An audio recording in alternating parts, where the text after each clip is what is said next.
హీరోయిన్‌గా దశాబ్దాల పాటు కొనసాగిన సీనియర్ తార జయసుధ కోట్ల ఆస్తులను కూడబెట్టారు.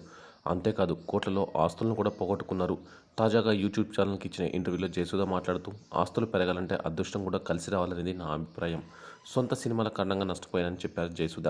చెన్నైలో ఓ ప్రాపర్టీ విషయంలో 100 కోట్లు నష్టపోయానని చెప్పింది. చెన్నైలో ఒక ప్రాంతంలో స్థలం తీసుకొని పెద్ద బిల్డింగ్ కట్టాను. ఆ విషయం తెలిసి చాలా మంచి పని చేశాం అని శోభన్ బాబు గారు కూడా అభినందించారు. కానీ ఆ తర్వాత వచ్చిన స్లంప్ కారణంగా ఆ బిల్డింగ్ రెంట్‌కి పోలేదు. దాంతో బిల్డింగ్‌ని అమ్మాల్సి వచ్చింది. అప్పుడు అమ్మకుండా ఉంటే ఇప్పుడు 100 కోట్లు పలికేది. ఇప్పుడు అది ఇంకా బిజీ సెంటర్ అయింది. అలాగే ఇంకొక చోట 9 ఎకరాలు కొన్నాను. కానీ అక్కడి నేలలో బోర్ పడలేదని అమ్మేశాను. ఇప్పుడు దాని విలువ 100 కోట్లకు పైనే ఉంటుంది. ఆ స్థలానికి ఆనుకునే రజనీకాంత్ గారి ఫామ్ హౌస్ కూడా ఉంది అని జయసుధ చెప్పుకొచ్చారు. ఇలా తాను కోల్పోయిన 100 కోట్ల ఆస్తుల గురించి వివరించారు జయసుధ.